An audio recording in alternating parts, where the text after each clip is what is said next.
Este es el Ministerio de Restauración a las Naciones Tanaj Emet, del Maestro en la Palabra, Carlos Rabat. Bienvenido.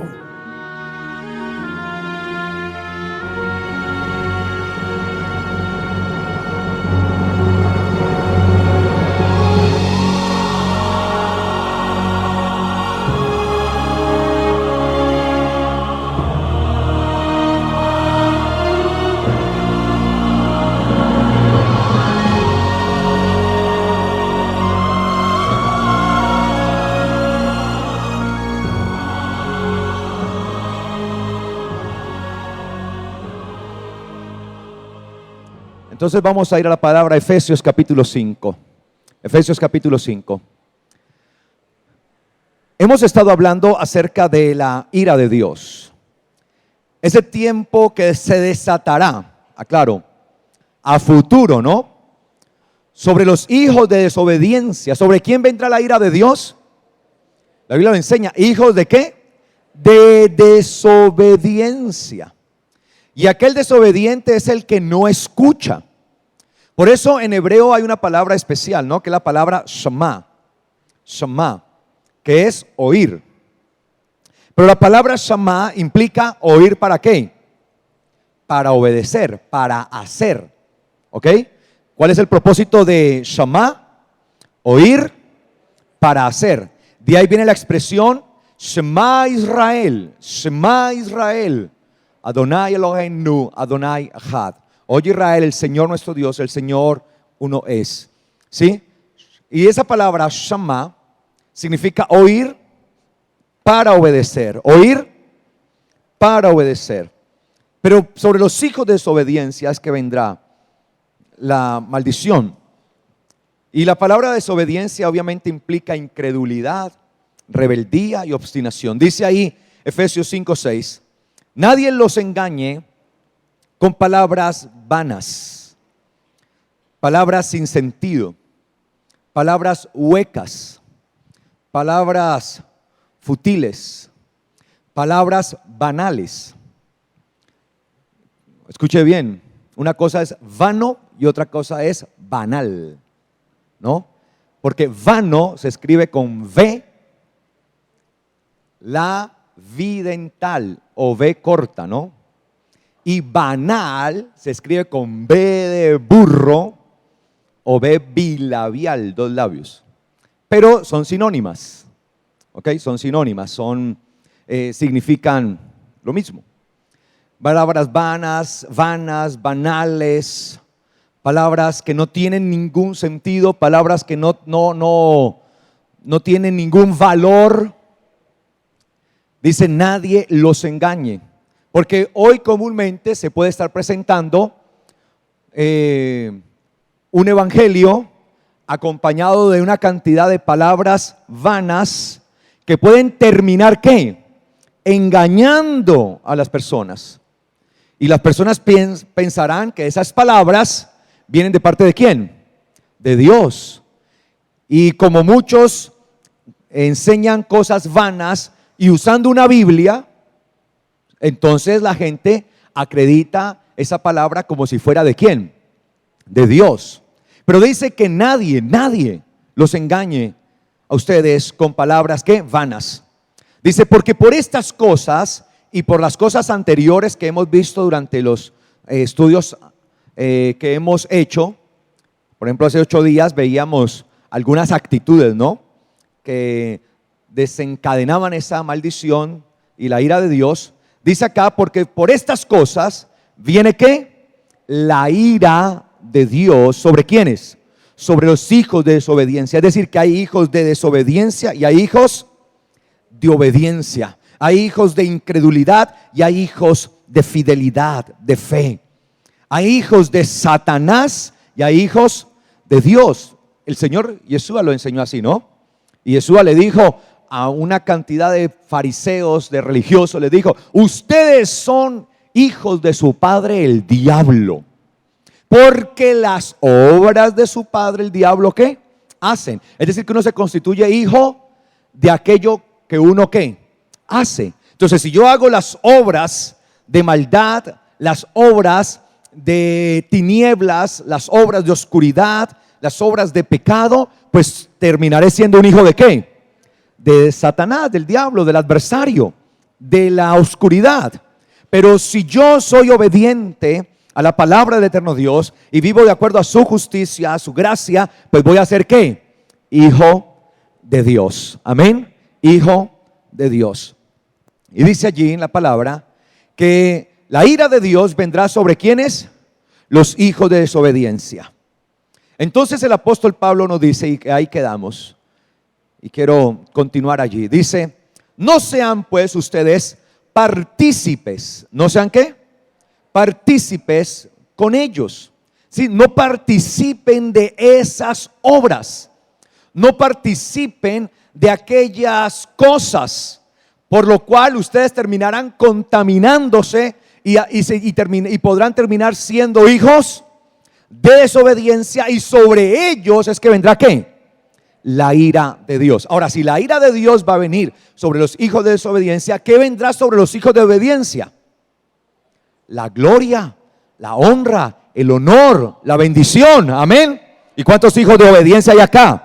Sobre su vida sea la gloria de Dios, la honra, la bendición. Amén. Sea sobre su vida. Y dice acá, no se hagan partícipes, ¿sí?, de ellos. Porque en otro tiempo, ¿en qué? Otro tiempo, en otro momento, ¿sí? En otro tiempo, en otro momento, ustedes eran tinieblas. Ustedes fueron tinieblas. ¿Qué éramos antes de venir a la luz? Tinieblas, oscuridad, sombra, ¿sí? Vivíamos en tinieblas y nosotros mismos éramos ¿qué?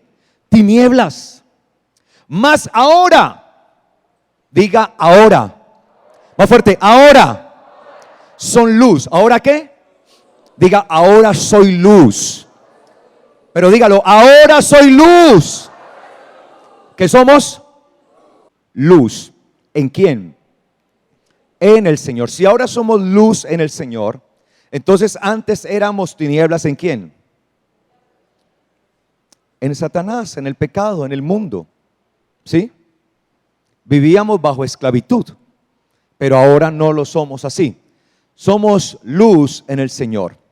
Por tanto, anden como hijos de luz. ¿Cómo debemos andar? Como hijos de luz. Nosotros estamos llamados a andar como hijos de luz. ¿Y cómo anda un hijo de luz?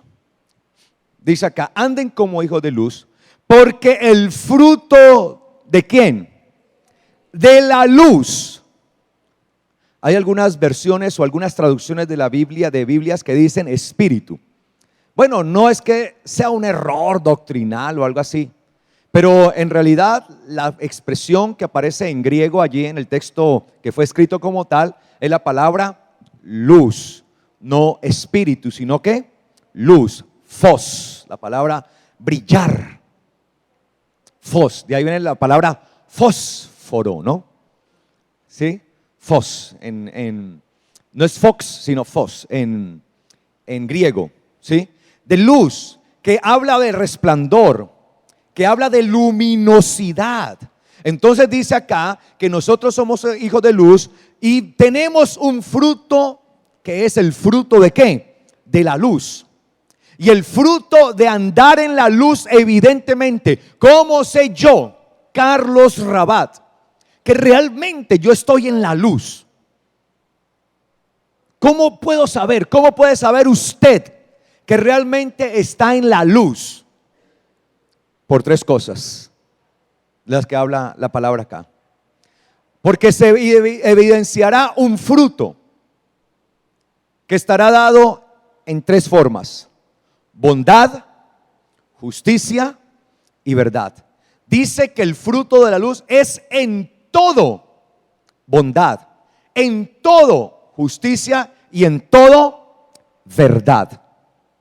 Bondad, justicia y verdad. ¿qué es bondad? ¿Qué será bondad? Cuando la Biblia nos habla ahí de bondad, ¿a qué se refiere? El texto o la palabra griega que aparece allí como bondad habla de una virtud que tiene que ver con el darse, el entregarse, ¿sí?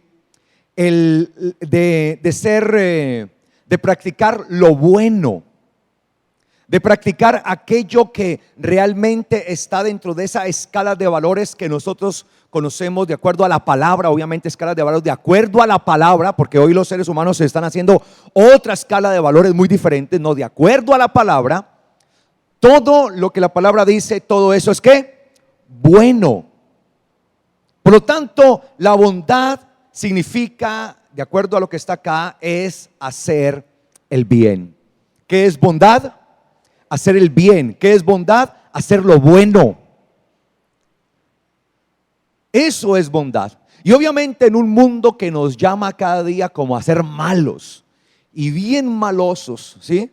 Y parece que si usted es una persona bondadosa, buena, que se inclina a hacer siempre lo bueno, a hacer el bien, cuéstele lo que le cueste, no importa las prebendas que usted esté perdiendo, no importa lo que le ofrezcan, pero usted permanece en hacer lo bueno, entonces la gente lo cataloga a usted de ¿qué? De bobo. Sí, este sí es mucho bobo. ¿Cómo pierde la oportunidad? Pero es que la característica de un hijo de Dios es bondad, es hacer ¿qué? El bien por encima de todo, el bien por el bien mismo. Yo no hago el bien por temor a que Dios me castigue por hacer el mal. No, yo hago el bien porque soy un hijo de Dios y hago el bien por el bien mismo, por el obedecer al eterno Dios, por es agradarle a Él, no por miedo. Muchas veces de niños dejábamos de hacer algunas cosas sencillamente por miedo a que nos ¿qué? Que nos castigaran. Pero eso no es bondad. Eso no es hacer el bien. Entonces muchas veces uno dejaba de hacer algo y uno quería, ¿no? Y la tentación. Y no más que le dijeran a uno, no haga esto, para uno ya como quererlo ¿qué? Hacer. No toque, y uno ya quería tocarlo. No se lo vaya a comer, y uno ya se imaginaba comiéndose todo eso, ¿no? No más que le dijeran eso a uno. Y uno no lo hacía sencillamente por el miedo, ¿sí? Que lo fueran a castigar a uno. Pero no se trata de eso. Se trata del bien mismo, que es un bien superior, que es actuar conforme a lo que dice ¿qué? La palabra del eterno Dios. Y un hijo de Dios, un hijo de luz, actúa de esa manera. Es su deseo, el deseo de lo bueno, el deseo de hacer siempre el bien. No importa si aún su decisión repercute en perjuicio para uno mismo. Amén, ¿sí? Yo debo aprender a hacer el bien, así terminara perjudicado, ¿sí? Y el Señor lo hizo. Él es el mayor ejemplo de bondad. La única forma de que el mundo pudiera tener salvación, ¿cuál era? Que Él fuera entregado en sacrificio y muerte. Y aunque en nada a Él lo iba a beneficiar, en nada, más bien lo iba a ¿qué? A humillar. Su bondad lo llevó al bien superior, a hacer el bien por el bien mismo de la humanidad. ¿Qué mejor ejemplo que ese? La única manera que usted y yo podíamos tener salvación era que Yeshua pudiera entregarse, se entregara a sí mismo, muriendo, siendo sacrificado.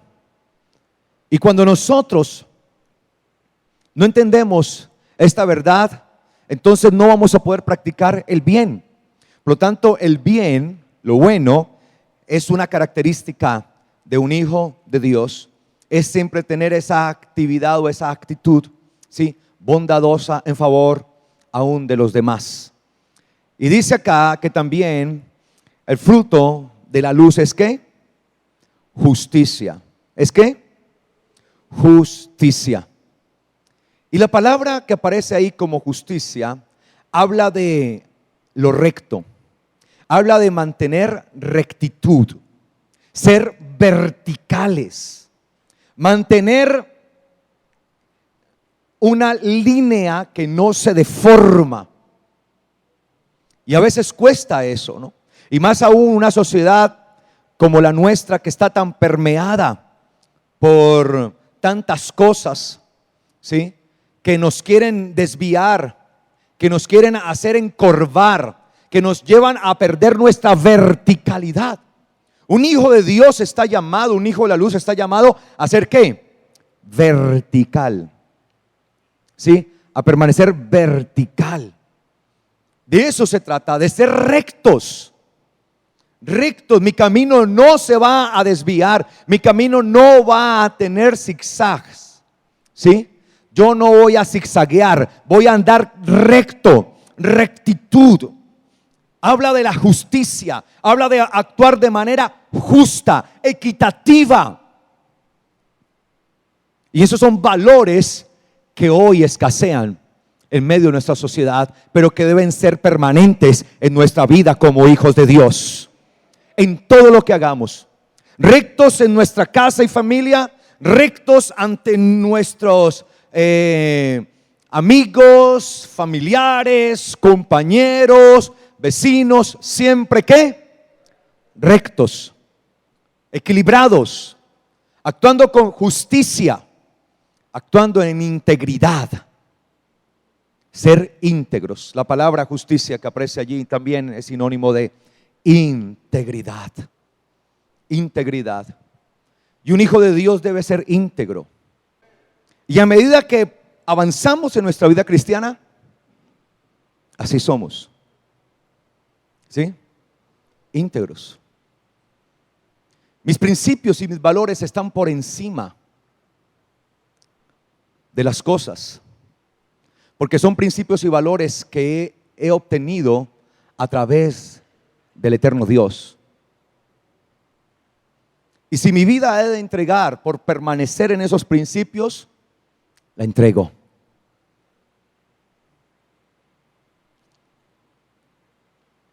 Amén. Eso es como un mensaje, pastor, usted no está equivocado con el mensaje, esto no es para ese tiempo, esto en esta sociedad, eso no cabe. Es que esta palabra es para hijos de luz, para hijos de Dios, no para hijos de oscuridad. Yo no le puedo ir a predicar esto a la gente que está en la oscuridad, porque no lo van a entender y para ellos va a ser ¿qué? Locura. Este tipo ya viene con su retórica aquí, este sí es bien utópico, ¿no? Qué utopía tan tremenda, ¿no? Este sueña, el soñador, ahí va el soñador. Pero así debe ser un hijo de Dios, en integridad, en rectitud, en firmeza o verticalidad. Amén. Son los frutos. Y el apóstol Pablo lo dijo, se evidencian en eso, el fruto de la luz, del que está en luz, se evidencia en eso. Y por último dice el apóstol Pablo, ¿y qué? ¿Y qué? Y verdad. La palabra verdad que aparece allí es la palabra veraz, verdadero. Y creo que eso es parte de lo que nos caracteriza en nuestra congregación, ¿no? Aún por su nombre, ¿no? Palabra verdadera.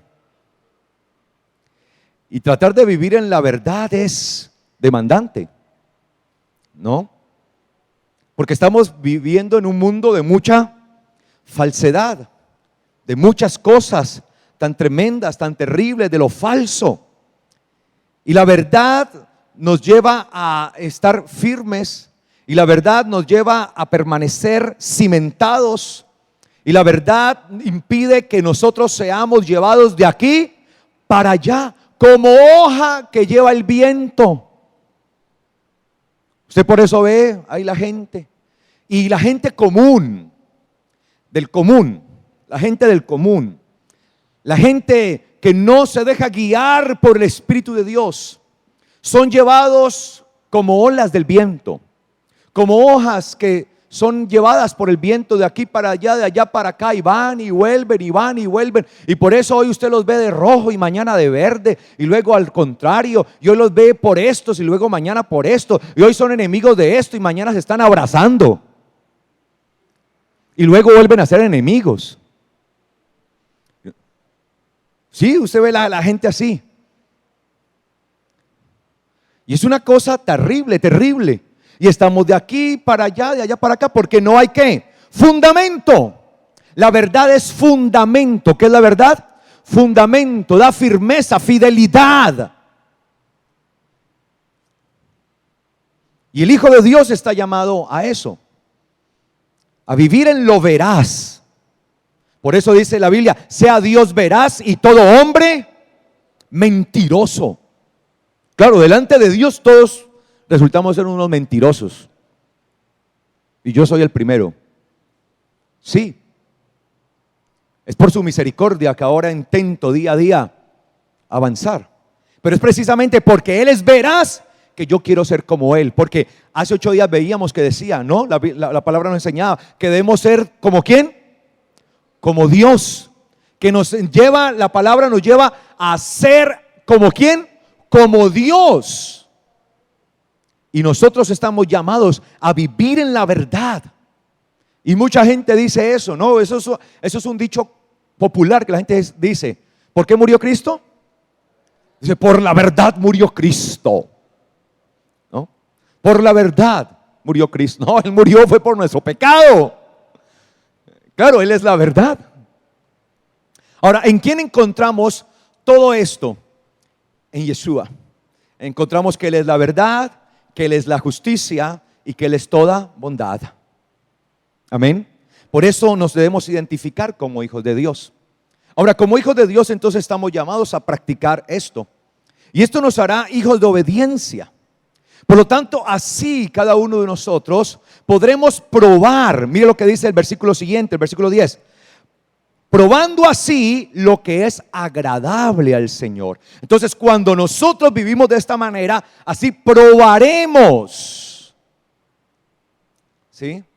Podremos entender qué es lo que agrada a quién, al eterno Dios. Esto le agrada a Dios.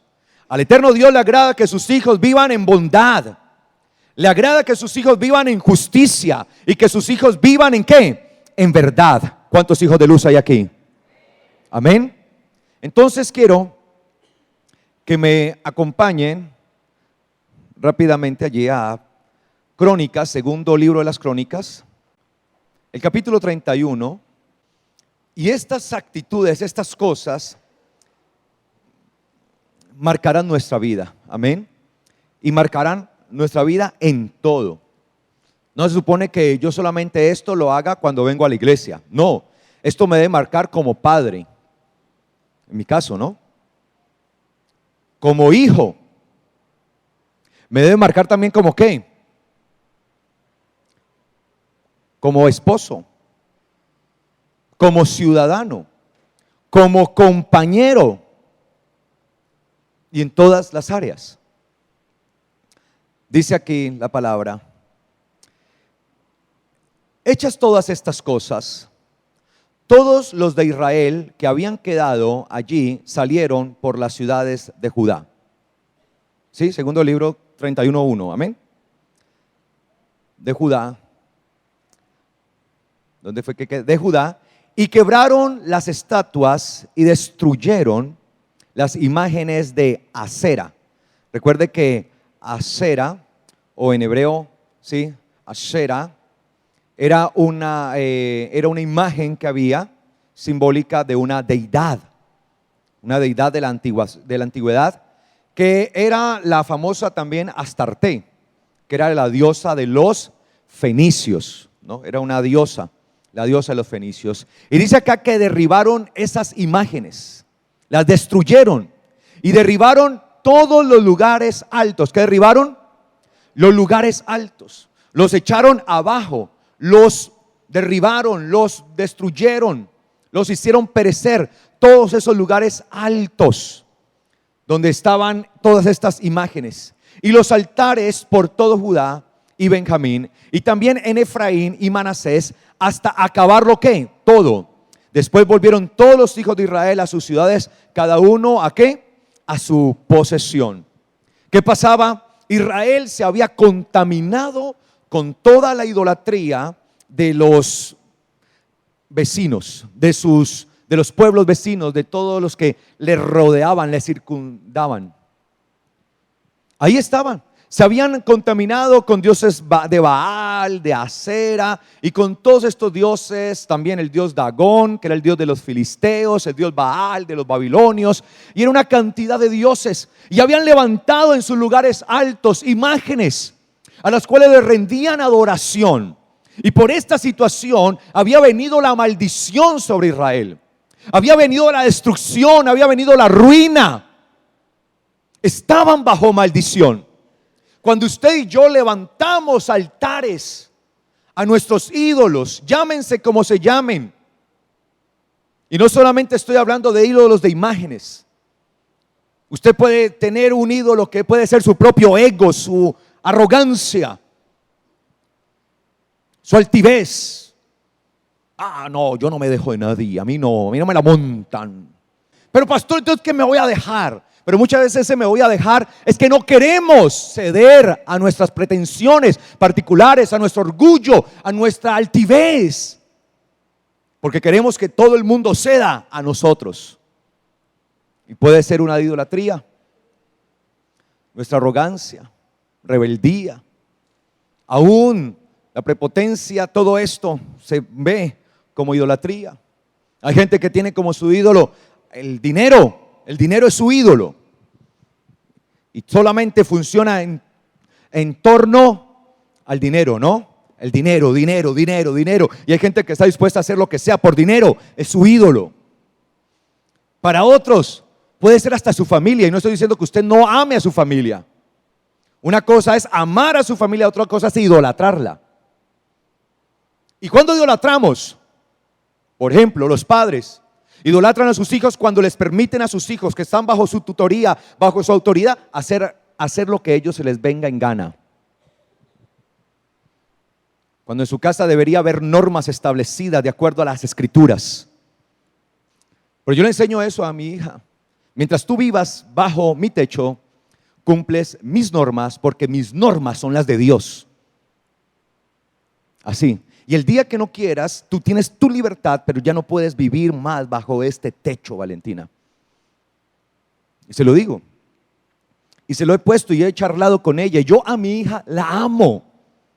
Pero mi amor por ella no puede estar por encima del amor mío por Dios, porque se volvería idolatría. Yo no puedo permitir que ella empiece a hacer y a deshacer.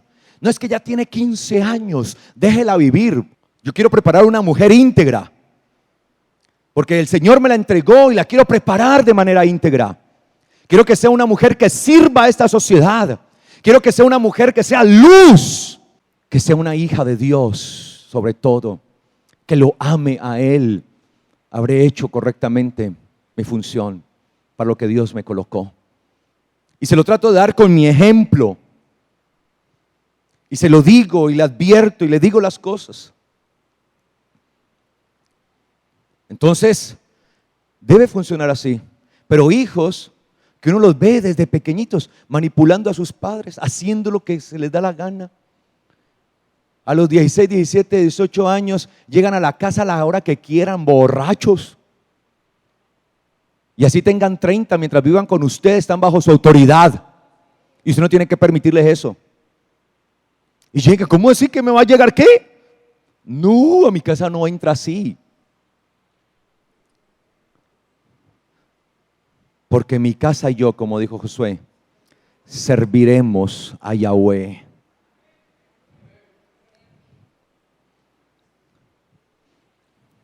Y idolatramos, ¿no? Mujeres que idolatran a sus esposos, permitiéndole a sus esposos que hagan con ellas lo que quieran. Llega el esposo, las golpea, las maltrata, las ultraja, y ahí siguen una vida de ruina, una vida de maldición, una vida ultrajada, y les aguantan allí y allí. Y usted, no, es que yo amo a ese hombre y sin él no puedo vivir. Usted no puede vivir sin Dios.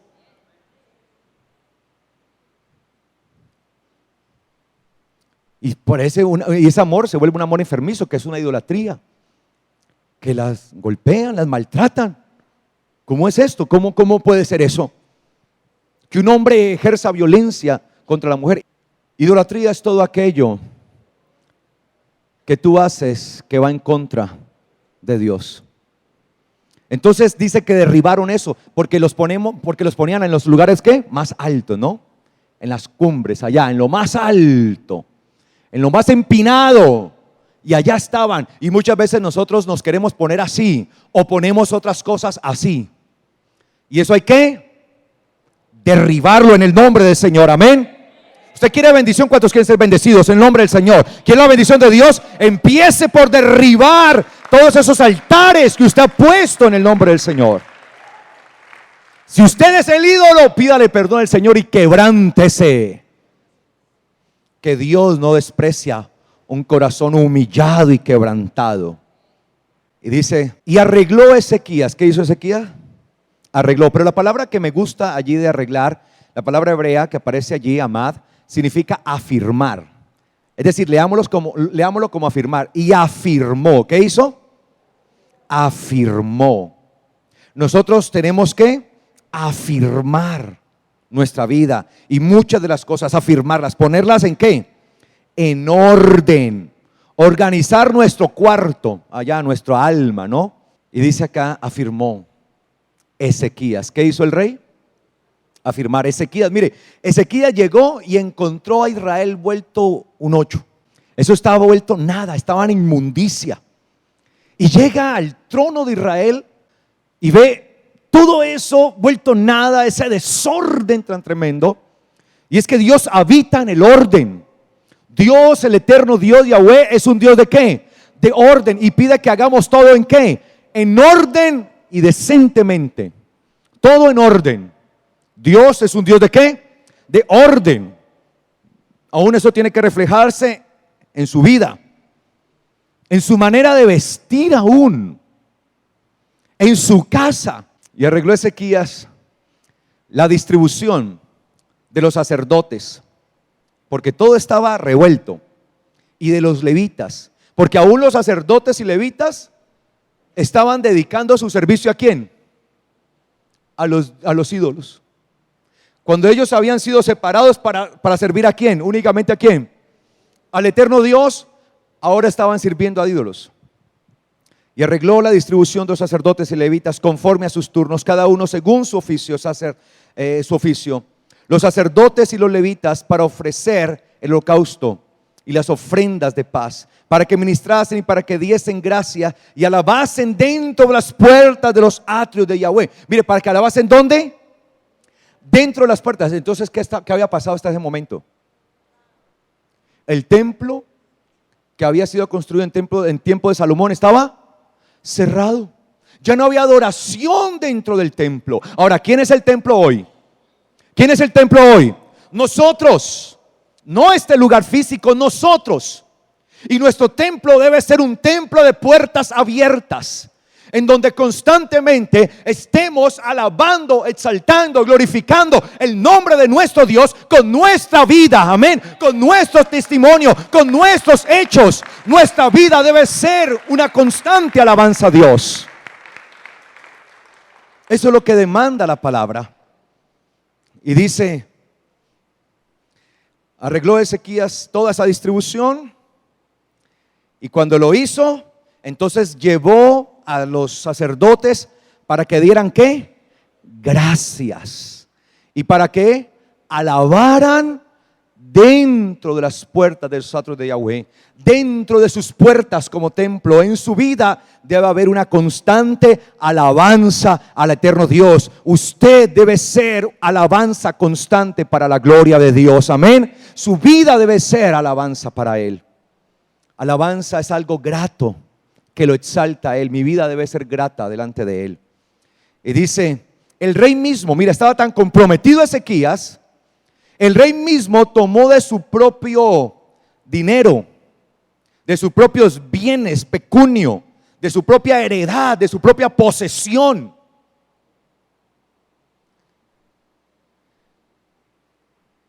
para apoyar, para dar, para los holocaustos de la mañana y la tarde, y para los holocaustos de los días de reposo, de las lunas nuevas y fiestas solemnes, como estaba escrito, todo ¿en qué? en la Torá de Yahweh, en la ley de Yahweh. Es decir, Ezequías quería cuadrarse a la medida de ¿qué? De la ley de Dios. Es decir, que nuestra vida debe estar ligada y debe ser cuadrada a la medida de ¿qué? De la ley del eterno Dios. Su vida y de mi vida debe estar demarcada, limitada por la Torá de Yahweh, de Dios. La Torá, la ley de Dios. Eso debe hacer usted y eso debe hacer yo. Así es de la forma en que se arregla el desorden. ¿Cómo se arregla el desorden? Limitando, delimitando, midiendo todo, moldeando nuestra vida conforme a la Torá de Dios. Amén. Amén, iglesia. Amén. ¿Quiere arreglar ese desorden suyo, de su vida? Mídala de acuerdo a la medida y arréglela y ponga cada cosa en su lugar de acuerdo a como lo enseña la palabra del eterno Dios. Amén. Así empezamos a arreglar nuestra vida. Y para eso se requiere esfuerzo, porque el rey tuvo que tenga para los holocaustos, tenga para la ofrenda de paz, tenga para esto, tenga para lo otro, y tuvo que hacer un gran esfuerzo a fin de que todo empezara ¿a qué? A funcionar correctamente, a la medida de la Torá de Dios, de la ley de Dios.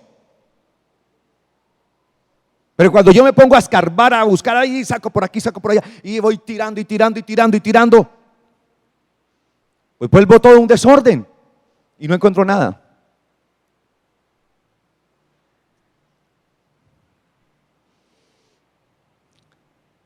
Y si uno quiere cambiar, tiene que esforzarse, va a tener que invertir esfuerzo. Amén. Va a tener que poner de su parte. Amén. Va a tener que poner de usted. Amén. Pastor, pero ¿por qué será que mi vida es lo mismo? Ponga de su parte, hombre, ya deje de quejarse. Y en el nombre del Señor levántese y avance en el nombre del Señor. Y mandó también al pueblo que habitaba en Jerusalén que diese la porción correspondiente a los sacerdotes y levitas para que ellos se dedicaran. ¿Para que ellos qué?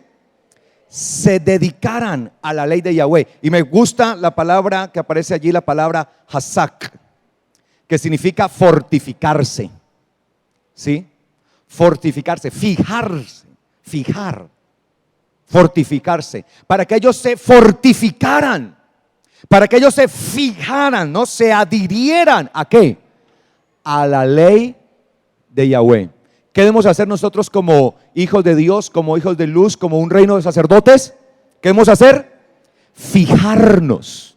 Sí, como cuando usted fija una base, se afirma, se fija.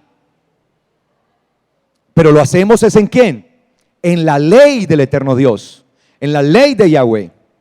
Entonces, Él puso la casa en orden, porque la casa estaba en un desorden completo. Israel, el pueblo, la casa estaba en desorden. Entonces llegó y dijo, bueno, aquí vamos a poner ese orden. Aquí vamos a arreglar las cosas. Cuentas claras y chocolate espeso, decía mi abuela. Vamos a hacer las cosas como es, al derecho. Vamos a empezar por donde debe ser, el principio. La vida del creyente es así. Es práctica. Amén.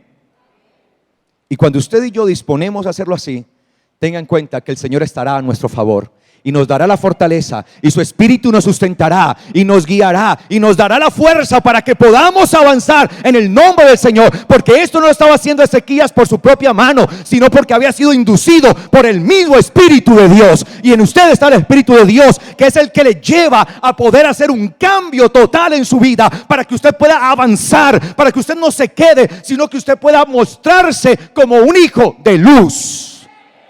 Amén. Usted es hijo de luz. Y dice acá, y cuando esta palabra fue divulgada,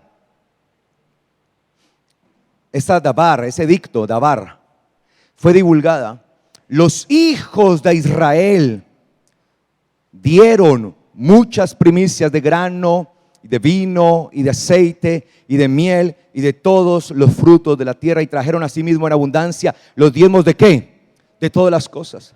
Miren, no estaban honrando al eterno Dios ni siquiera con sus bienes. Claro, en medio de todo el desorden, ¿quién va a poder honrar al eterno Dios? Hay gente, no, pastor, yo no puedo honrar al Señor. No, es que no tengo, no puedo. Eso es sinónimo de una vida ¿qué? Desordenada. Cuando una persona empieza a decir, no, es que yo no puedo no dar los diezmos y las ofrendas, y empieza a sacar ese pretexto, aún eso es sinónimo de una vida desordenada. Porque cuando uno tiene una vida en orden, en el orden de Dios como es, uno honra al eterno Dios como debe ser. Claro, Israel ya no lo hacía. En medio de ese desorden, ¿cómo lo iban a hacer? En medio de ese paganismo, idolatría, estaban en oscuridad, ¿cómo lo iban a hacer? Pero cuando uno tiene su casa ordenada y cuando uno tiene todo a la medida, de acuerdo a la palabra de Dios, y vivo de acuerdo a lo que Él dice, y mi casa está en orden, entonces podré honrar al eterno Dios.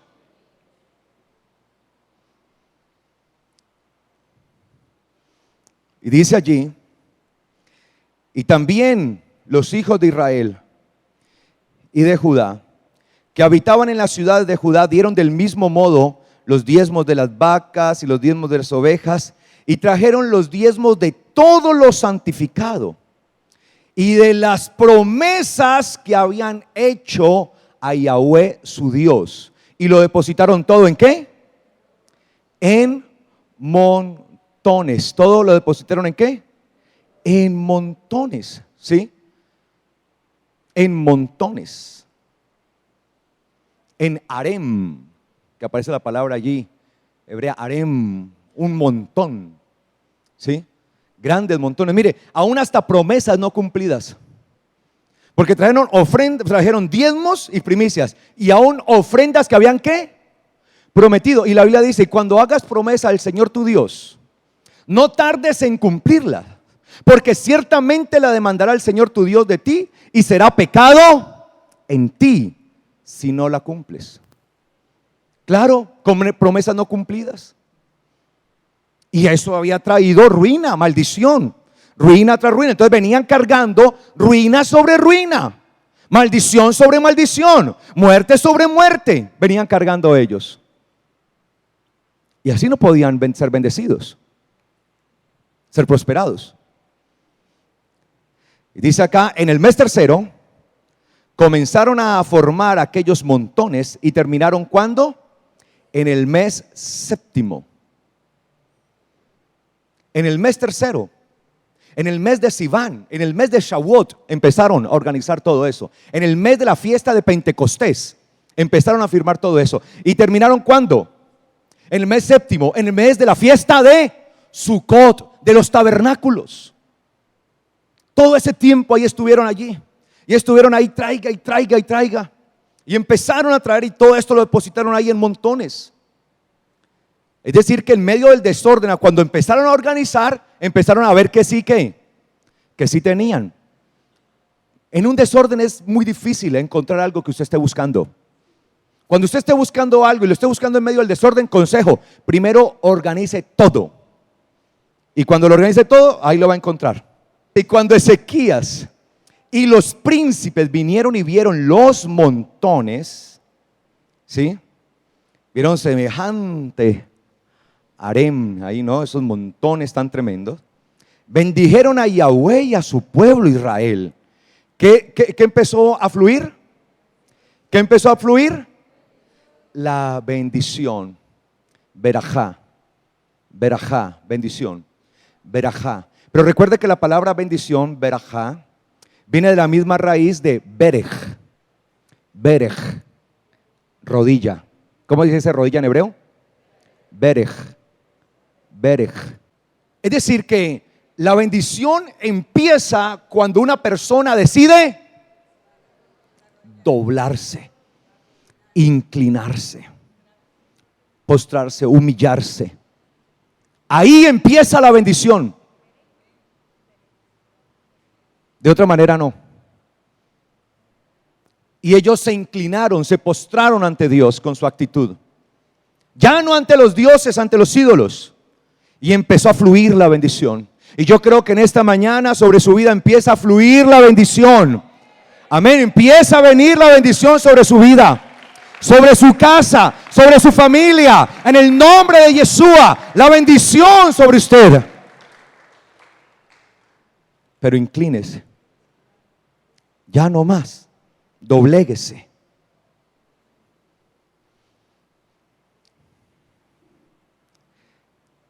Y cuando vieron eso, bendijeron a Yahweh. ¿Y a quién? Y a su pueblo. ¿Bendijeron a quién? A su pueblo. Y preguntó el rey Ezequías a los sacerdotes y los levitas acerca de esos montones de ofrendas. Y el sumo sacerdote Azarías de la casa de Sadoc le contestó: desde, diga desde. Más fuerte, desde. ¿Qué significa desde? Punto de partida. A veces estamos dando vueltas y vueltas. Es que no encuentro. ¿Y dónde está? Y desesperado. ¿Y dónde? Dios mío, ¿dónde está la bendición? No está por acá, al otro lado. No, y damos vueltas y vueltas y vueltas. ¡Pare! Stop. Deténgase. Reflexione sobre lo que está haciendo y empiece de nuevo, pero no a dar vueltas, como debe ser. Amén. Desde punto de partida, desde que comenzaron,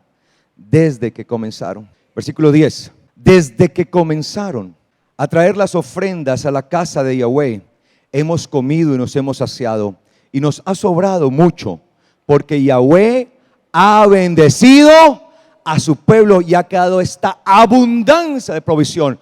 Cuando la bendición de Dios viene, ¿hay qué? Abundancia de provisión. Cuando la bendición de Dios viene sobre su vida, ¿va a haber qué? Abundancia de provisión. ¿Qué va a haber? Porque la bendición de Dios es la que enriquece y no añade tristeza. Y provisión de todo sentido. No estoy hablando meramente material. No podemos ser tan mezquinos que todo lo reduzcamos solamente a lo material. En todo, en lo espiritual, en lo emocional, en lo familiar, en cada una de sus áreas como ser humano. Y dice acá: entonces mandó Ezequías que prepararan cámaras, que hicieran las cámaras, ¿sí?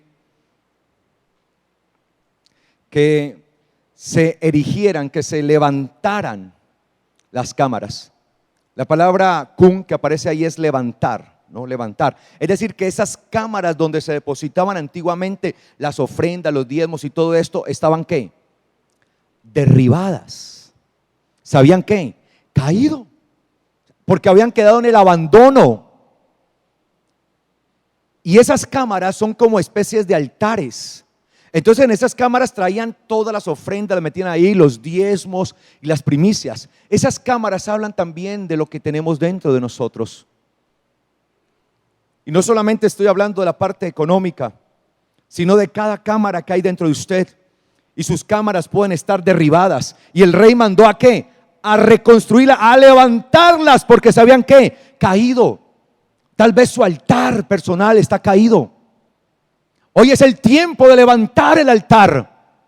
Levántese en el nombre del Señor. Levante su altar. Empiece a volver al Señor. Tal vez has dejado de orar. Vuelve a tu habitación. Vuelve a tu lugar secreto. Empieza a meterte con el Señor. Levanta tu cámara. Levanta las recámaras. Levanta aquellos lugares donde están esos tesoros tan gloriosos. Empieza a vivir en el Señor nuevamente. Tal vez has dejado menguar el don que hay en ti, pues la Biblia dice: aviva el don que hay en ti. Y ese don es la salvación. No lo deje morir. No deje que ese carbón se apague y llegue al punto de no retorno, donde por más viento que le eche, ya no va a haber fuego. No lleguemos al punto de no retorno. Hay un punto en el camino hacia el abismo que se convierte de no retorno. Después de que usted ya coge el abismo y para allá se va. Antes que llegue al punto de no retorno, vuélvase y levante lo caído en el nombre del Señor. Levante lo derribado y dele la gloria al que vive por los siglos de los siglos. Levante su vida, renueve su vida en el nombre del Señor. Y dice acá: entonces mandó Ezequías que levantasen. Algunas versiones dice preparasen, pero es levantasen, levantar las cámaras en la casa de Yahweh. Y las levantaron. ¿Y qué hicieron? Las levantaron. ¿Qué va a hacer usted? Va a levantar las recámaras de su vida en el nombre del Señor, porque usted es templo del Espíritu Santo. Ay, pastor, es que hace tiempo no oro. Pues empiece a orar nuevamente. Empiece a volverse a la palabra. Que no, ya no quiero hacer devocional. ¿Cómo que ya no quiere? O sea, que ya no quiere vivir, se quiere condenar. Métase en el Señor, métase en el secreto. Intensifique su búsqueda del eterno Dios. Y será levantado. Y usted será levantado. Y en ella depositaron las primicias y los diezmos y las cosas sagradas. ¿Qué depositaron ahí? ¿Qué depositaron ahí? Lo santo. ¿Qué depositaron ahí? Lo santo en esas cámaras. La oración es una cámara. El estudio de las escrituras, otra cámara. Permanecer ahí en lo secreto. Levante sus cámaras y deposite en ello lo sagrado, lo santo. Y dice que las depositaron las cosas consagradas, las cosas que han sido santificadas. Y lo hicieron de manera ¿qué? Fiel. ¿Cómo lo hicieron? De manera ¿qué? Fiel, fielmente. Y dieron cargo de ello al levita Conanías, el principal, y Semei su hermano fue el segundo. Y dice que hicieron todo esto allí de manera ¿qué? Fiel. Versículo 18. Eran entonces inscritos todos, sus niños, sus mujeres, sus hijos e hijas, toda la multitud, porque con fidelidad se consagraban a las cosas santas. Si usted lee los versículos anteriores, dice que empezaron a hacer como una especie de lista en la que se iba escribiendo el nombre de cada uno. Y dice que en esa lista empezaron a quedar ¿qué? Inscritos todos los niños, sus hijos, con sus esposas, hijos e hijas, toda la multitud, toda empezó allí a ser inscrita. Porque con fidelidad, y la palabra fidelidad que aparece allí es una palabra que usted y yo conocemos desde hace mucho, la palabra emuná, que es la palabra fe. Y con fidelidad se consagraban, kadash, consagrarse, hacerse sagrado para Dios. Se consagraban a las cosas santas, kadash, kodesh, cosas santas, ¿sí? Consagrar lo santo, consagrar a lo santo. Se consagraban, empezaron a ser inscritos. De una u otra manera, espiritualmente esto nos habla. La Biblia dice que nosotros estamos llamados a estar inscritos ¿en dónde? En el libro de la vida del Cordero de Dios. Y cuando usted y yo empezamos a organizar nuestra vida, y cuando levantamos lo caído y derribamos lo que hay que derribar, porque hay que derribar unas cosas y hay que levantar otras, y hay que derribar los ídolos, pero levantar las recámaras más secretas donde guardamos lo sagrado. Y cuando disponemos nuestra vida a reorganizarla, a ajustarla a la medida de Dios, nuestra vida será inscrita en el libro de la vida. Su nombre será inscrito en el libro del Cordero. De ahí no será quitado. Su nombre permanecerá para siempre. Y no solamente el suyo, le tengo una noticia, el de sus hijos, el de sus hijas, el de los hijos de sus hijas, por sus generaciones. Allí habrá luz, porque usted habrá sido luz para su familia, y esa luz le resplandecerá, y ellos querrán ser luz. Por lo tanto, sus nombres también estarán escritos allí, y por 1000 generaciones llegará la bendición sobre tu casa, como dice la palabra. Ahí habrá luz, en el nombre del Señor. Inscritos. Y dice que con fidelidad, con emuná, sostenidos de Dios, con la firmeza que da la emuná, se consagraban. ¿Qué hay que hacer? Consagrarse a las cosas santas. ¿A qué debe uno consagrarse? ¿Dedicarse a qué? A lo santo. No se dedique a lo profano, dedíquese a lo santo. Y dice allí el versículo 20, para finalizar el 21, 20-21. Con esto finalizo. De esta manera, de esa forma, hizo Ezequías en todo Judá como rey. Y ejecutó, hizo. ¿Qué hizo? Lo bueno, tov. Lo bueno, tov. Bondad. ¿Recuerda qué es bondad? ¿Hacer qué? Lo bueno. ¿Qué es bondad? Hacer lo bueno. Hacer el bien. Bondad es hacer ¿qué? El bien. Un hijo de luz tiene bondad. ¿Hace qué? El bien. Hace lo bueno. Tov. Decide por lo bueno. Decide por hacer el bien. Hizo lo bueno. ¿Y qué hizo también? Lo recto. Yashar. ¿Y qué es justicia? Permanecer en qué? En rectitud. Recuerden, estamos comparando este texto con el de Efesios. Los hijos de luz, su fruto es bondad, justicia y verdad. Bondad, justicia y verdad. Bondad, hacerlo bueno, hacer el bien. Justicia, permanecer rectos, inquebrantables. Lo recto, Yashar fue recto, recto, recto delante de Dios. Hizo lo recto. ¿Y lo qué? Y lo verdadero. Porque el fruto de la luz es bondad, en toda bondad, justicia y verdad. ¿Qué hizo Ezequías de último? Lo verdadero.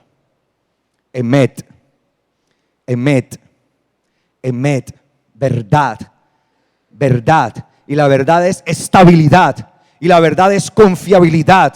Y la verdad es veracidad. La verdad es estar firme. Estas tres cosas hizo él.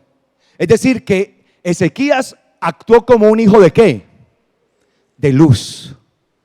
Y siendo rey usó su poder para influenciar a toda una nación.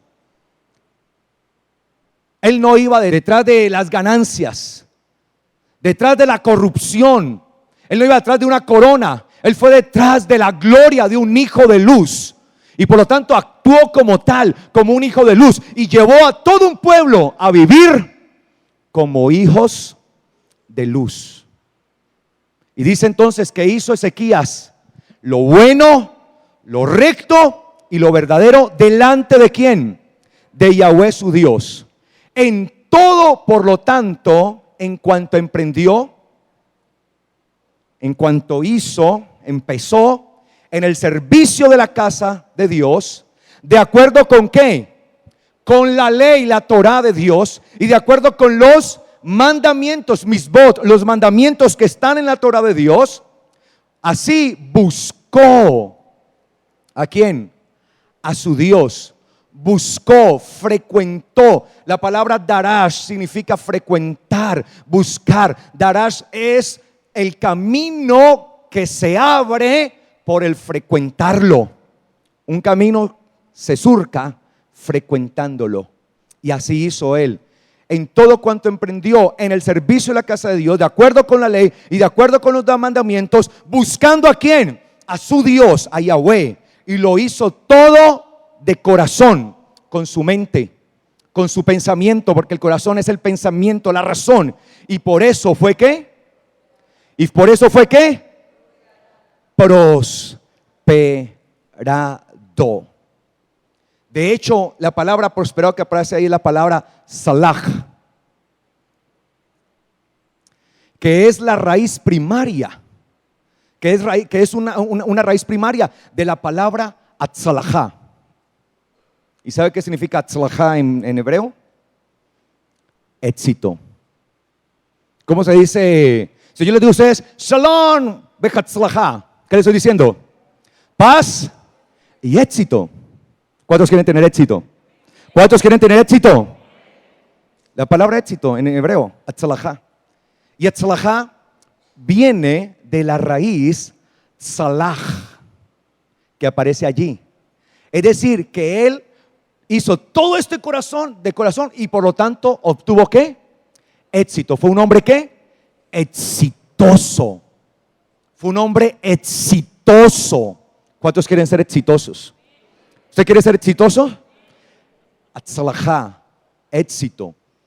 Entonces, y la palabra que aparece acá, esta palabra que le estoy diciendo de la raíz hebrea, significa ser empujado, ¿sí? Ser lanzado hacia arriba.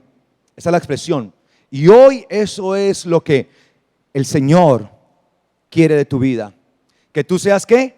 Empujado hacia adelante, hacia adelante, hacia adelante. Yendo más, empujado hacia adelante, al llegar a la meta, a llegar a tus propósitos, a llegar al objetivo. Y eso es lo que hace el Señor. Esa es la palabra, tzalak, que aparece ahí. Ser empujado hacia adelante. Como cuando uno es un padre de familia, y lo recuerdo con mi niña, ¿no? Que apenas estaba emprendiendo a caminar. ¿Uno hacia dónde? Uno los pone hacia dónde. ¿Uno qué le hace? ¿Hacia dónde? Hacia adelante, mi amor, a ver, camine, vamos. Y uno hacia dónde la echa, hacia adelante, y van, y se van fortaleciendo, y esa alegría de uno, porque van avanzando, amén. Eso es lo que el Señor quiere hacer contigo. Hoy Él quiere tomarte y empezar a empujarte. Vamos, usted puede, sí, hágase, se cayó, levántese, usted puede, va hacia adelante, va hacia el éxito. Usted será un hombre bendecido si hace lo bueno, lo recto y lo verdadero, conforme a la gloria de Dios, conforme a la voluntad del eterno Dios. Hoy el Señor te va a llevar hacia adelante, en el nombre de Jesucristo, amén. Adelante, ni un paso atrás. Por eso, como dice el escritor de los Hebreos en el capítulo 10, nosotros no somos de los que retrocedemos, sino de los que avanzamos con firmeza. Avanzamos con firmeza para preservación de nuestra alma. ¿Cuántos quieren avanzar? ¿Cuántos quieren ser prosperados, exitosos? ¿Cuántos quieren lograr ir hacia adelante? ¿Cuántos desean esto? Para ser exitoso, dígalo conmigo, para ser exitoso hay que hacer lo bueno, lo recto y lo verdadero delante de Yahweh. Amén. Así es que se prospera. Así es que se avanza.